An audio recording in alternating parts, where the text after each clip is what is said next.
आज़ाद कश्मीर के इंतखाबात में हम देख रहे हैं कि नून लीग और पीपल्स पार्टी जो मरकज़ में भी तहादी हैं, एक दूसरे पर सख्त तनकीद करते इस वक्त हमें नज़र आ रहे हैं और ये बता रहे हैं कि पंजाब की जो कारकर्दगी है उस बेस पर नून लीग को वोट दिया जाए, ये बिलावल भुट्टो जरदारी साहब कह रहे हैं। और फिर जो PMLN है वो भी सर पीछे नहीं हट रही, वो भी यही कह रहे हैं कि जो सिंध में आपने कारनामे सर अंजाम दिए हैं या बलूचिस्तान में भी आपकी गवर्नमेंट है, वहाँ पे जो कुछ आपने कर लिया है वही हाल आप कश्मीर के साथ करेंगे।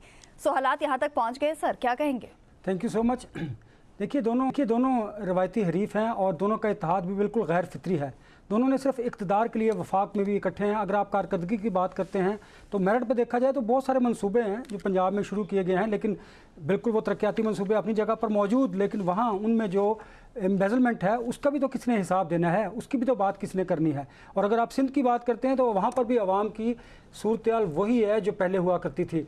अब भी लोग वहाँ पर कसम पुरसी की ज़िंदगी बसर कर रहे हैं, रोज़गार के लिए तड़प रहे हैं। वहाँ पर कराची की जो सूरत-ए-हाल है, लॉ एंड ऑर्डर की सिचुएशन देखें, इकॉनमी की सूरत-ए-हाल देखें तो फिर भी आपको पता चलेगा। अगर आप कंपैरिजन करें तो पंजाब कदरे बेहतर है, सिंध की सूरत-ए-हाल है। अब आते हैं हम आज़ाद कश्मीर पर। देखिए आज़ाद कश्मीर में जो कलदम जॉइंट एक्शन कमेटी है, उस हवाले से हुकूमत वफाक ने और जो वहाँ पर मौजूद आज़ाद कश्मीर गवर्नमेंट है उन्होंने बड़ा मिसकैलकुलेट किया, जिसकी वजह से हालात बड़े ख़राब हुए। अब हम इलेक्शन की तरफ आ जाते हैं। 27 को इलेक्शंस होने जा रहे हैं, लेकिन इन इलेक्शंस में आप देखें ना कि अगर वफाक की जो बड़ी पार्टियां हैं वो पंजाब के अंदर हों, सिंध के अंदर हों, मुल्क के किसी हिस्से में भी हों, वो अगर अपने मंशूर पर 25% भी काम करें तो आज उस सूबे के और वफाक के हालात इंटायरली डिफरेंट हो, बदलते हुए आपको दिखाई दें।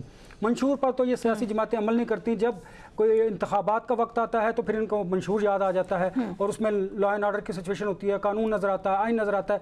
कभी किसी जमात ने इम्प्लीमेंट किया किसी आइन पर, किसी कानून पर कतन नहीं किया। अक्रॉस द बोर्ड अगर आप देख रहे हैं, मैं तमाम पॉलिटिकल पार्टीज़ की बात कर रहा हूँ, उसमें PTI भी है, उसमें पीपल्स पार्टी भी है, उसमें नून लीग भी है, JUI भी है, MKM भी है, बाकी दीगर जमातें भी हैं।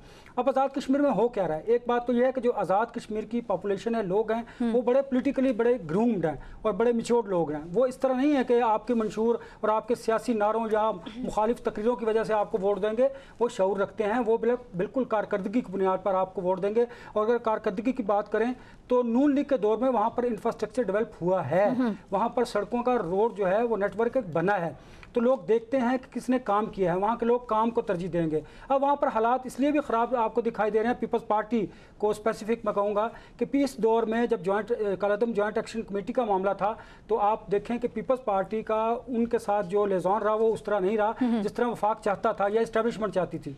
अब उसका उनको नुकसान हो रहा है। अब अगर आप सूरत-ए-हाल देखें तो मुझे जो लगता है पोलिटिकली जो सिचुएशन है वो नून लीग की फेवर में है और पीपल्स पार्टी उस तरह वहाँ पर नहीं है जिस तरह उसको होना चाहिए था। उसकी वजह ये जो वहाँ पर ब्लॉक किया गया है रावला कोर्ट को, वहाँ पर जो एहतजाज किया जा रहा है उसको मिसकैलकुलेट करना एक बहुत बड़ी वजह है। दूसरा, वहाँ पर पीपल्स पार्टी उस तरह नहीं कर पाई काम जिस तरह करना चाहिए था। पीपल्स पार्टी के अंदर भी कोई इख्तलाफात मौजूद हैं। उसकी वजह यह कि फैसल राठौर जो प्राइम मिनिस्टर है वहाँ के, उसकी निस्बत वहाँ के जो सीनियर लीडरशिप थी वो समझते थे कि शायद प्राइम मिनिस्टर उनको बनाया जाएगा